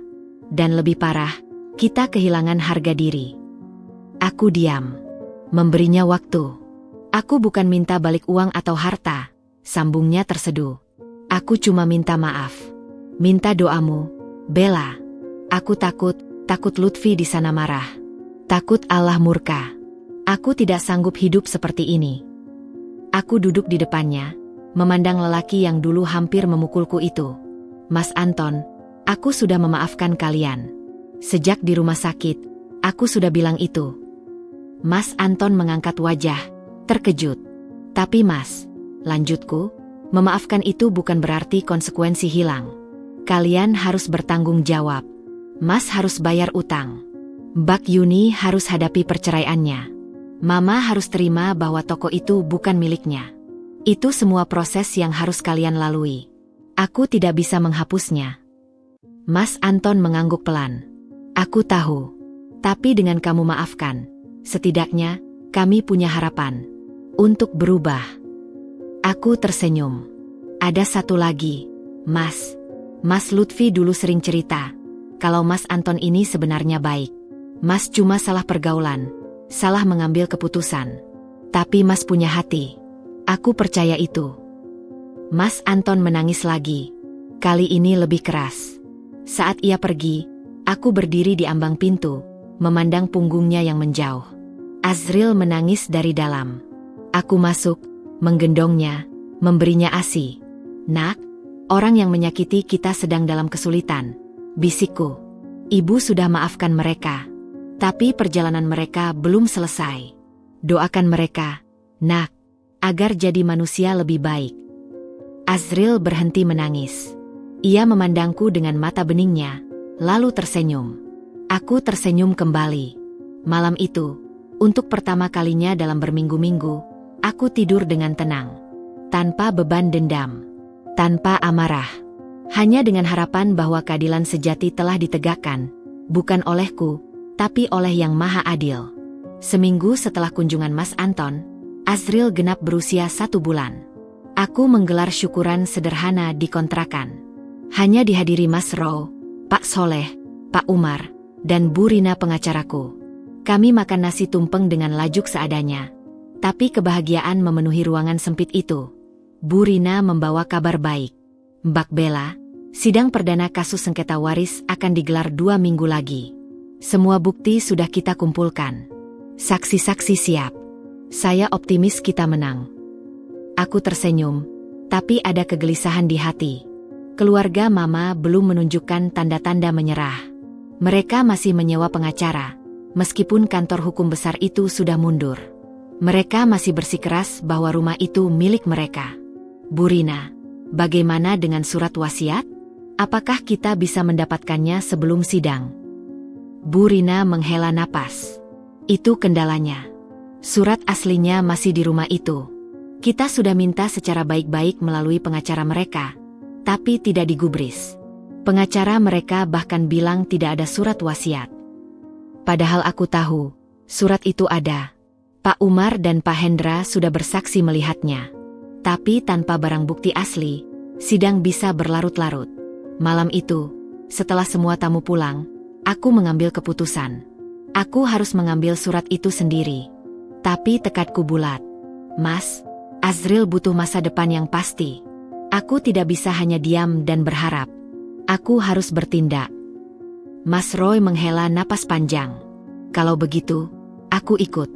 Tapi kita harus punya rencana yang matang. 2 malam kemudian, dengan Azril dititipkan pada Pak Soleh, aku dan Mas Roy bergerak. Kami tiba di rumah itu pukul 9 malam. Lampu teras menyala redup. Tidak ada suara dari dalam. Mas Roy memarkir motor agak jauh. Kamu yakin? Aku mengangguk. Yakin. Aku memencet bel. Tidak ada jawaban. Kupencet lagi. Akhirnya pintu terbuka sedikit, dan wajah Mama muncul. Begitu melihatku, matanya membelalak. Kamu. Berani-beraninya kamu balik ke sini. Dari baliknya, Mbak Yuni muncul. Wajahnya kurus, lingkaran hitam di bawah mata, tapi sorot matanya tajam penuh kebencian. Lalu Mas Anton, masih dengan luka lebam di wajah, berdiri di belakang mereka. Mama membuka pintu lebar. Mereka bertiga berdiri di teras, seperti dulu saat mengusirku. Tapi sekarang posisinya berbeda. Aku datang untuk mengambil surat wasiat Mas Lutfi, kataku tegas. Aku tahu surat itu masih ada di sini. Mama tertawa sinis. Surat wasiat? Mimpi. Tidak ada surat wasiat di sini. Aku tersenyum tenang. Mama, Pak Umar dan Pak Hendra sudah bersaksi. Mereka siap hadir di pengadilan. Tapi aku tidak ingin memperpanjang masalah. Berikan surat itu, dan kita selesaikan semua dengan baik. Mbak Yuni melangkah maju. Baik? Kamu bilang baik? Keluargaku hancur karena kamu. Suamiku menceraikanku. Anak-anakku diambil. Kamu bilang baik. Aku menatapnya iba. Mbak Yuni, aku tidak menghancurkan keluargamu. Perbuatanmu sendiri yang menghancurkan. Aku hanya tidak menghentikan karma yang sudah berjalan. Mbak Yuni menjerit, hendak menerjangku, tapi Mas Anton menahannya. Yuni, stop. Mas Anton menatapku dengan mata yang berbeda. Mata yang lebih sadar. Bella, aku sudah bilang, kami sudah hancur. Apalagi yang kamu mau? Surat wasiat Mas Lutfi, jawabku mantap. Itu satu-satunya. Mas Anton menunduk. Lalu ia menatap Mama. Ma, berikan saja. Cukup. Kita sudah terlalu banyak berbuat salah. Mama terbelalak. Kamu gila, Anton? Itu satu-satunya harapan kita. Harapan apa, Ma? Lihat kita sekarang. Utang di mana-mana, toko hilang, Yuni cerai, aku babak belur. Ini semua karena kita serakah. Berikan surat itu. Setidaknya kita bisa tidur tenang tanpa beban dosa. Mama terdiam. Tubuhnya bergetar. Mbak Yuni menangis terseduh. Aku diam, memberi mereka waktu. Lalu perlahan, Mama berbalik, masuk ke dalam rumah. Beberapa menit kemudian ia keluar dengan sebuah map coklat di tangan. Map itu kusut, tapi masih utuh. Ini, katanya lirih, mengulurkan map itu. Tanganku gemetar saat menerimanya. Kubuka pelan. Di dalamnya, surat wasiat Mas Lutfi masih terlipat rapi. Tulisannya jelas, tanda tangannya nyata, stempel RT dan tanda tangan saksi masih terlihat. Air mataku tumpah. Mas Lutfi, suamiku, ia benar-benar meninggalkan sesuatu untukku. Untuk Azril. Tapi saat aku menatap Mama, Mbak Yuni, dan Mas Anton, aku melihat sesuatu yang lain. Mereka menangis. Semuanya. Bukan tangis manipulatif, tapi tangis penyesalan. Mama tiba-tiba berlutut. Kali ini benar-benar berlutut di lantai teras, di depanku. Nak Bella, ampunkan Mama. Isaknya. Mama tidak tahu. Mama pikir dengan mengusirmu, Mama bisa amankan masa depan. Tapi yang terjadi, semua hancur. Mbak Yuni ikut berlutut. Bella, maafkan aku. Aku iri padamu. Lutfi sayang banget sama kamu. Aku cemburu. Maafkan aku. Mas Anton hanya menunduk, menangis diam-diam. Aku memandangi mereka. 3 orang yang dulu membuangku seperti sampah, kini berlutut di depanku. Ini momen yang dulu kubayangkan, saat mereka merangkak memohon ampun. Tapi anehnya, aku tidak merasakan kemenangan. Yang kurasakan justru perih. Mama, kataku lirih. Berdiri. Aku tidak butuh Mama berlutut. Mama menggeleng. Tidak, Nak. Biar Mama begini. Mama pantas begini. Mama sudah zalim padamu. Aku berlutut juga, sehingga kami sejajar. Aku memegang tangan Mama yang keriput itu. Mama, aku sudah memaafkan Mama dari jauh-jauh hari. Sejak Azril lahir, aku sudah lepaskan semua dendam. Aku tidak ingin Azril tumbuh dengan ibu yang penuh kebencian. Tapi Mama harus tahu, memaafkan tidak berarti melupakan. Luka itu masih ada. Tapi aku pilih untuk tidak membiarkan luka itu mengendalikanku. Mama menatapku dengan mata basah. Terus, apa yang harus kami lakukan, Nak? Bertanggung jawab. Jawabku. Di pengadilan nanti, akui semuanya. Kembalikan apa yang masih bisa dikembalikan. Dan mulai hidup baru. Jujur. Sederhana. Itu saja. Mas Anton mengangkat wajah. Bella, rumah ini sebenarnya milik Lutfi. Kami tahu. Kami akan serahkan padamu. Kami akan pindah. Aku diam sejenak. Lalu aku menggeleng. Tidak perlu. Mereka terkejut. Apa? Aku tidak butuh rumah ini. Ini rumah Mama. Rumah tempat Mas Lutfi tumbuh. Tapi aku butuh hak Azril. Jual rumah ini, bagi hasilnya sesuai porsi waris yang adil. Kalian bisa dapat bagian untuk modal hidup baru. Aku dan Azril akan cari tempat sendiri. Mama terisak keras. Ia memelukku. Pelukan pertama sejak Mas Lutfi meninggal. Pelukan yang terasa asing, tapi juga hangat. Kamu terlalu baik, Nak. Kami tidak pantas. Aku memeluknya balik. Mama, kebaikan bukan soal pantas atau tidak, tapi soal pilihan. Malam itu, aku pulang dengan surat wasiat di tangan. Mas Roy menungguku di motor, ikut menangis setelah kuceritakan semuanya. Bella, kamu luar biasa, katanya. Kebanyakan orang akan manfaatkan momen itu untuk menghancurkan mereka. Aku tersenyum. Mas, aku sudah lihat mereka hancur. Aku tidak perlu menendang orang yang sudah jatuh. Cukup mereka sadar. Azril menangis saat ku gendong, tapi cepat tenang begitu ku beri ASI. Aku memandanginya, lalu berbisik. Nak, ibu baru saja memenangkan perang terbesar. Bukan melawan mereka, tapi melawan amarah ibu sendiri. Azril tersenyum dalam tidur. Atau mungkin hanya gas perut. Tapi bagiku, itu senyum bangga. Esoknya, kabar baik datang dari Bu Rina. Keluarga Mama resmi mencabut gugatan dan mengakui semua kesalahan. Sidang damai akan digelar, dan pembagian waris akan dilakukan secara adil. Malam itu, untuk pertama kalinya, aku tidur nyenyak. Tanpa beban. Tanpa dendam. Hanya dengan syukur yang tak terhingga pada Allah yang selalu menyertaiku. Dan di kejauhan, di rumah itu, mungkin mereka juga mulai bisa tidur nyenyak. Setelah sekian lama dihantui penyesalan. Malam setelah pertemuan di rumah itu, aku tidak bisa tidur. Bukan karena gelisah, tapi karena memikirkan apa yang baru saja terjadi. Mama berlutut di depanku. Mbak Yuni menangis memohon maaf. Mas Anton mengaku salah. Semua yang dulu kuinginkan terjadi. Tapi mengapa hatiku terasa hampa? Azril terbangun pukul 3 pagi, menangis minta ASI. Saat menyusuinya, aku memandangi wajah mungil itu. Ia begitu polos, tidak tahu apa yang baru saja ibu alami. Nak, bisikku pelan, hari ini ibu melihat nenekmu menangis. Ibu melihat tante dan pamanmu hancur. Ibu pikir itu akan membuat ibu bahagia. Tapi ternyata tidak. Azril terus menyusu, matanya terpejam. Mungkin karena ibu terlalu lama menyimpan dendam, lanjutku. Sampai-sampai ketika dendam itu terbayar, yang tersisa hanya hampa. Tapi ibu bersyukur, nak. Bersyukur karena Allah memberi ibu kesempatan untuk memaafkan sebelum semuanya terlambat. Azril berhenti menyusu, lalu tersenyum dalam tidur. Atau mungkin hanya refleks. Tapi bagiku, itu jawaban.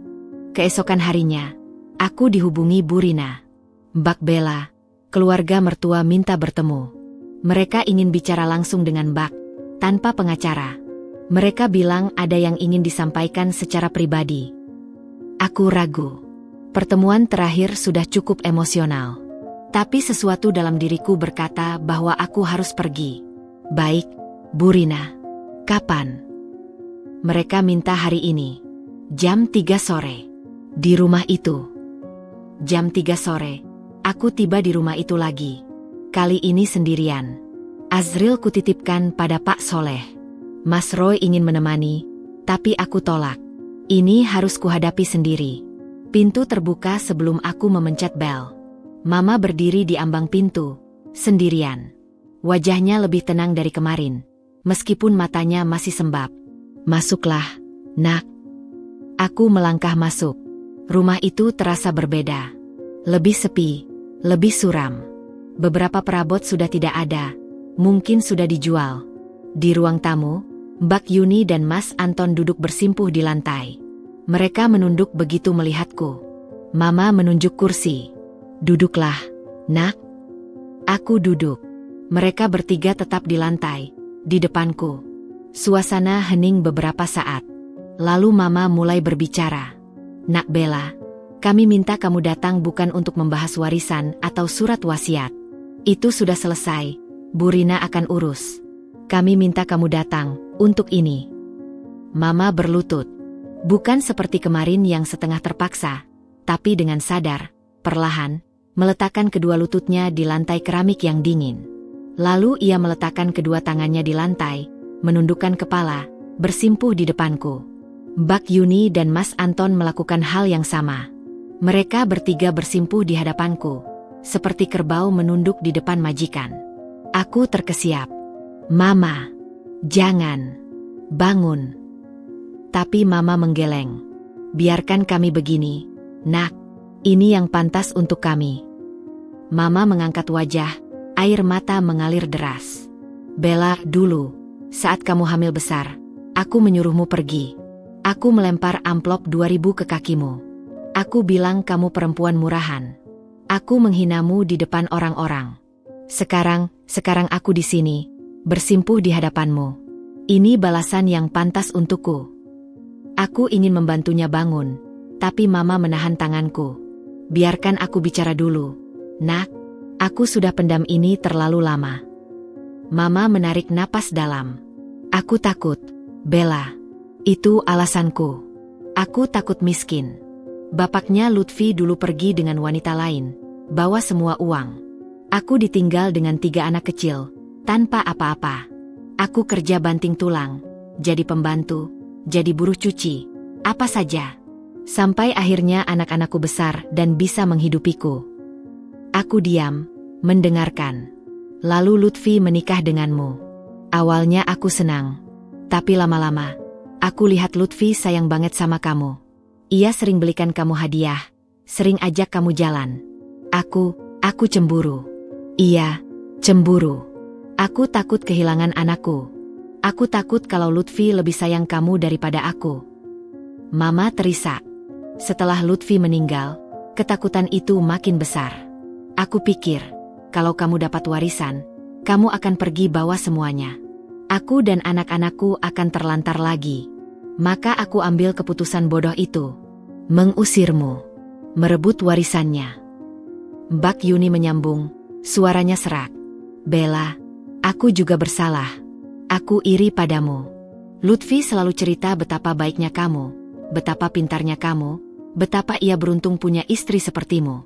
Aku tidak pernah dipuji suamiku seperti itu. Aku iri. Sangat iri. Maka aku dukung Mama usir kamu.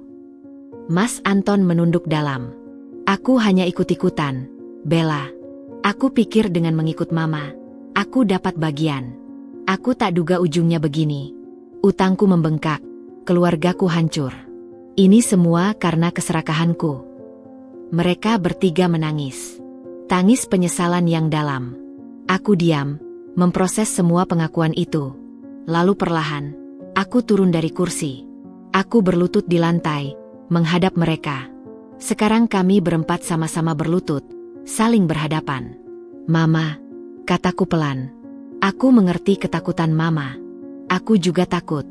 Saat diusir, aku takut mati di jalan. Saat melahirkan prematur, aku takut Azril tidak selamat. Tapi di tengah ketakutan itu, aku belajar satu hal. Allah tidak akan pernah meninggalkan hambanya yang bersabar. Aku memegang tangan Mama. Mama, lihat aku sekarang. Aku punya kontrakan sederhana, punya pekerjaan kecil, punya Azril yang sehat. Allah tidak pernah meninggalkanku. Dan Allah juga tidak akan meninggalkan Mama, kalau Mama mau bertobat dan berubah. Mama menangis keras. Ia merangkak mendekat, memelukku erat. Nak, ampun, nak. Aku memeluknya balik. Sudah, Ma. Aku maafkan. Semuanya. Mbak Yuni dan Mas Anton ikut merangkak mendekat. Kami berpelukan di lantai ruang tamu itu, menangis bersama. Anehnya, di tengah pelukan itu, beban berat yang selama ini kupikul perlahan menguap. Seperti ada yang mencabut duri dari hatiku. Saat tangis reda, Mama menatapku. Bella, ada satu lagi yang harus Mama lakukan. Ia bangkit, berjalan ke lemari, mengambil sebuah kotak perhiasan tua. Ia membukanya, mengeluarkan sebuah gelang emas. Ini gelang pemberian nenek buyut. Warisan turun-temurun. Mama simpan selama puluhan tahun. Bahkan saat miskin dulu Mama tidak pernah menjualnya. Sekarang, Mama berikan ini untuk Azril. Sebagai tanda bahwa nenek benar-benar menyesal dan menerima dia sebagai cucu. Aku terharu. Gelang itu sederhana, tapi nilainya tak terhingga. Ma, ini terlalu berharga. Tidak, nak. Azril lebih berharga. Terimalah. Demi hati Mama yang tenang. Aku menerima gelang itu, menciumnya, lalu menyimpannya di tas. Terima kasih, Ma. Azril pasti bangga punya nenek sepertimu nanti. Mama tersenyum. Senyum pertama yang kulihat darinya sejak Mas Lutfi meninggal. Sore itu, sebelum pulang, aku diajak Mama melihat kamar Mas Lutfi. Kamar itu persis seperti dulu, tidak berubah. Ranjangnya masih sama. Lemari bajunya masih ada, meja kerjanya masih penuh dengan buku-buku. Kamar ini tidak pernah Mama sentuh sejak Lutfi pergi, kata Mama lirih. Mama simpan untuk kamu dan Azril kalau suatu hari mau pulang. Aku memandangi ruangan itu. Di dinding masih terpasang foto pernikahan kami. Mas Lutfi tersenyum, memelukku dengan mesra. Mas, bisikku dalam hati. Aku sudah maafkan mereka. Doakan kami, ya. Jaga Azril dari sana. Di meja kerja, aku melihat buku catatan kecil yang sering ia bawa. Kuraih, kubuka. Di halaman terakhir, ada tulisan tangan Mas Lutfi. Jika suatu hari aku pergi lebih dulu, jangan bersedih. Allah punya rencana indah. jaga Bella, jaga anak kita. Dan Ma, tolong jaga mereka untukku. Aku sayang kalian semua. Aku menangis lagi. Tapi kali ini, tangis bahagia. Mas Lutfi, dari alam kubur, sudah memaafkan mereka sebelum mereka minta maaf. Aku menunjukkan catatan itu pada Mama. Mama membaca, lalu menangis terseduh. Ia memeluk buku itu erat, seperti memeluk anaknya sekali lagi. Lutfi, nak, maafkan Mama, nak. Mama sudah khianati amanahmu. Malam itu, sebelum aku pulang, Mama berjanji akan mengubah semuanya. Ia akan menjual rumah, membagi hasilnya adil, dan pindah ke kontrakan sederhana bersama Mbak Yuni dan Mas Anton. Mereka akan memulai hidup baru dari nol. Dengan jujur, aku pamit dengan hati yang lebih ringan. Di luar, bintang-bintang bersinar terang. Malam ini berbeda dari malam-malam sebelumnya. Malam ini, semua luka mulai mengering. Di kontrakan, Azril menungguku dengan senyum. Aku gendong dia, kucium keningnya, lalu kuberitahu, nak, nenekmu sayang kamu. Tante dan pamanmu juga. Dan ayahmu di surga, pasti tersenyum melihat kita. Azril menguap, lalu tertidur. Malam itu, untuk pertama kalinya, aku tidur tanpa beban. Karena maaf telah terucap. Dan pintu baru telah terbuka. 3 bulan setelah pertemuan emosional di rumah itu, hidupku berubah total. Bukan karena harta yang kudapat, tapi karena kedamaian yang akhirnya kurasakan. Azril tumbuh sehat, gemuk, dan semakin mirip Mas Lutfi. Setiap kali melihatnya tersenyum, aku seperti melihat suamiku tersenyum kembali. Sidang damai yang digelar di pengadilan berjalan lancar. Keluarga Mama mengakui semua kesalahan di hadapan hakim. Mereka menyerahkan surat wasiat asli, mengakui bahwa rumah dan tanah itu milik Mas Lutfi, dan setuju untuk pembagian waris secara adil. Hakim memutuskan, 50% untukku dan Azril, 50% untuk Mama dan kedua anaknya. Rumah itu dijual, hasilnya dibagi sesuai porsi. Aku mendapat cukup uang untuk membeli rumah kecil yang layak untuk aku dan Azril. Sisa uangku simpan untuk biaya sekolah Azril nanti. Mama, Mbak Yuni, dan Mas Anton pindah ke kontrakan sederhana tidak jauh dari tempatku. Bukan karena aku memintanya, tapi karena mereka sendiri yang memilih. Kami ingin hidup sederhana dan jujur, kata Mama. Kontrakan kecil akan mengingatkan kami untuk tidak serakah lagi. Mas Anton mulai bekerja di bengkel Mas Raul. Dari nol. Ia belajar las dari dasar, menerima upah harian. Tangannya yang dulu hanya bisa memegang uang hasil rampasan, kini terbiasa memegang mesin las dan besi panas. Setiap kali melihatnya pulang dengan baju penuh keringat dan hitam bekas las, aku tersenyum. Ini Anton yang baru. Anton yang mau bekerja keras. Bella, gaji pertama saya, katanya suatu sore, menyodorkan amplop coklat. Isinya uang 500.000. Ini buat Azril. Belikan susu atau popok. Saya mau mulai menabung buat dia. Aku terharu. Mas Anton, tidak usah. Harus. Bella, saya punya tanggung jawab moral sama anak Lutfi. Saya akan jadi paman yang baik untuknya. Setiap bulan saya sisihkan, meskipun sedikit. Aku menerima amplop itu dengan mata berkaca-kaca. Mas Anton tersenyum, lalu pamit. Dari kejauhan, kulihat ia menaiki motor bututnya, melaju pelan. Lelaki yang dulu hampir memukulku, kini menyisihkan gaji untuk anakku. Benar-benar perubahan yang ajaib. Mbak Yuni memilih jalan berbeda. Ia memutuskan untuk ikut program rehabilitasi di panti sosial. Bukan karena dipaksa, tapi karena ia sadar bahwa ia butuh pertolongan profesional. Aku hancur, Bella, katanya saat pamit. Suami pergi, anak-anak diambil mertua. Aku tidak punya siapa-siapa. Tapi aku tidak mau begini terus. Aku mau sembuh. Mau jadi manusia yang lebih baik. Aku memeluknya. Semoga Allah memudahkan jalanmu, Mbak. Setelah 3 bulan di panti, Mbak Yuni mulai berubah.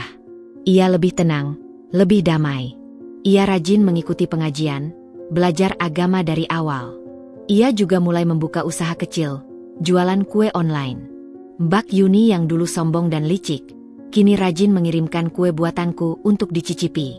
Bella, coba kue brownies buatanku. Kasih masukan, katanya suatu hari. Aku mencobanya. Enak. Laku, Mbak. Ini enak banget. Mbak Yuni tersenyum lebar. Senyum tulus yang belum pernah kulihat sebelumnya. Alhamdulillah. Doakan ya, Bella. Aku mau buka toko kue kecil-kecilan. Biar bisa mandiri. Aku mengangguk. Pasti, Mbak. Aku doakan. Mama, yang paling berat perubahan hatinya, kini menjadi nenek yang paling rajin menjenguk Azril. Setiap 2 hari sekali, ia datang ke rumahku dengan membawa sesuatu. Kadang sayur, kadang lauk, kadang baju bekas yang ia beli di pasar loak tapi dicuci wangi. Ayo, Neng, biar nenek yang gendong, katanya saat Azril rewel. Awalnya aku ragu, tapi melihat Mama begitu lembut menggendong Azril, menyanyikan lagu-lagu Jawa kuno yang dulu ia nyanyikan untuk Mas Lutfi kecil, hatiku luluh. Azril tampak tenang di gendongan Mama. Ia memandangi neneknya dengan mata bulat, lalu tersenyum. Mama menangis haru. Dia tersenyum padaku. Bella. Azril tersenyum padaku. Iya, Ma. Dia sayang neneknya. Sejak saat itu, Mama hampir setiap hari datang. Ia membantu mengurus Azril, memasak, kadang membereskan rumah. Awalnya canggung, tapi lama-lama jadi terbiasa. Rumah kecilku yang tadinya hanya berisi aku dan Azril, kini terasa lebih hangat dengan kehadiran Mama. Suatu sore, saat Azril tidur, Mama duduk di sampingku. Matanya sayu. Bella, Mama mau ngomong sesuatu. Aku menoleh. Iya, Ma. Mama mau minta restumu. Restu apa, Ma? Mama mengambil napas panjang. Mama mau daftar umroh. Dari uang hasil jualan perhiasan lama yang masih tersisa. Mama mau ke Tanah Suci, minta ampun langsung di depan Ka'bah. Mama mau doain Lutfi, doain kamu, doain Azril. Dan Mama mau jadi hamba yang lebih baik. Aku terharu. Ma, itu niat yang mulia. Tentu aku restui. Mama menangis. Memelukku. Terima kasih, Nak. Kamu terlalu baik. Mama nggak pantas punya mantu sebaik kamu. Aku membalas pelukannya. Ma, kita semua pernah salah. Yang penting sekarang kita mau berubah. 2 minggu kemudian, Mama berangkat umroh. Aku dan Azril mengantarnya ke bandara. Mas Anton dan Mbak Yuni juga ikut. Kami berfoto bersama di bandara, seperti keluarga utuh. Keluarga yang dulu hancur, kini mulai tersusun kembali. Aku titip Azril. Ya, Bella, pesan Mama sebelum masuk. Jaga baik-baik. Insya Allah, Ma. Doakan kami. Mama mengangguk. Lalu ia memandang Mas Anton dan Mbak Yuni. Kalian jaga diri. Jangan ulangi kesalahan dulu. Mereka berdua mengangguk, menangis. Kami semua menangis.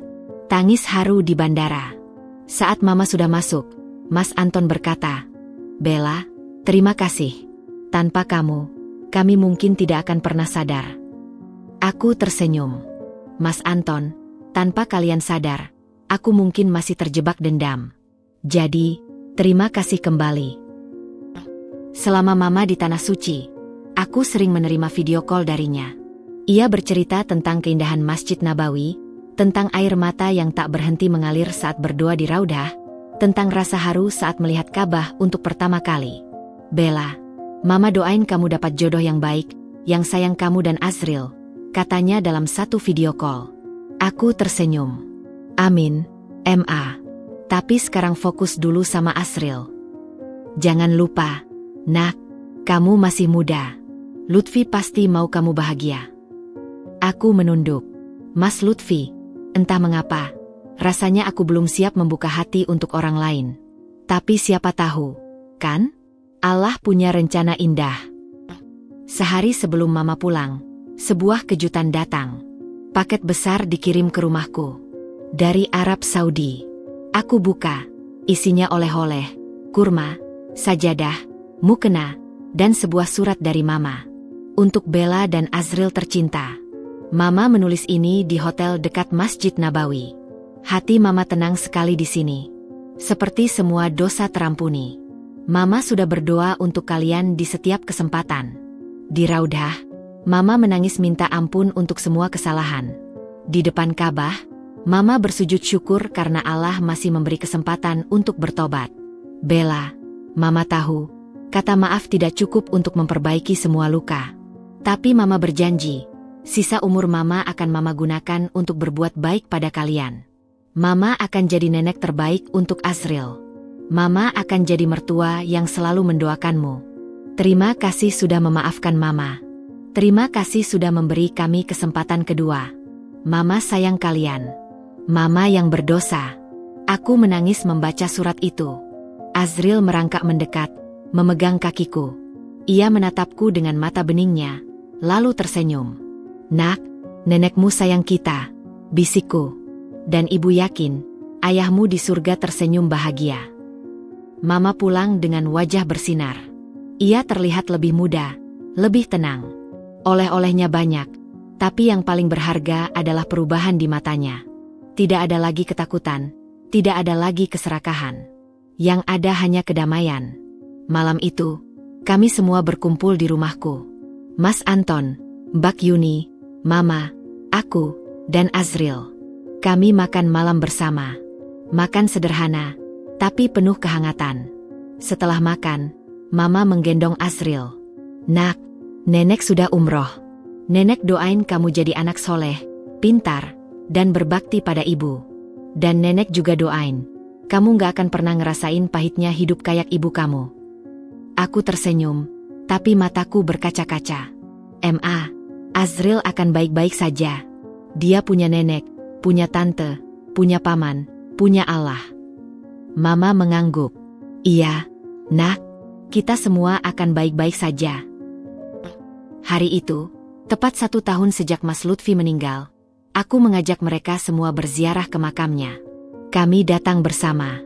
Mama, Mbak Yuni, Mas Anton, aku, dan Azril dalam gendongan. Di pusara Mas Lutfi, Mama menangis. Ia membaca Yasin, lalu berdoa lama. Mbak Yuni dan Mas Anton juga ikut membaca doa. Aku hanya diam, memandangi nisan bertuliskan nama suamiku. Setelah semua selesai, aku mengambil segenggam tanah, lalu menaburkannya pelan di atas pusara. Mas, bisikku, aku sudah maafkan mereka. Mereka sudah berubah. Azril sehat, lucu, mirip kamu. Doakan kami dari sana, ya. Doakan agar kami selalu dalam lindungan Allah. Angin sepoi bertiup, membawa daun kering melintas. Aku seperti mendengar bisikan, terima kasih, sayang. Aku bangga padamu.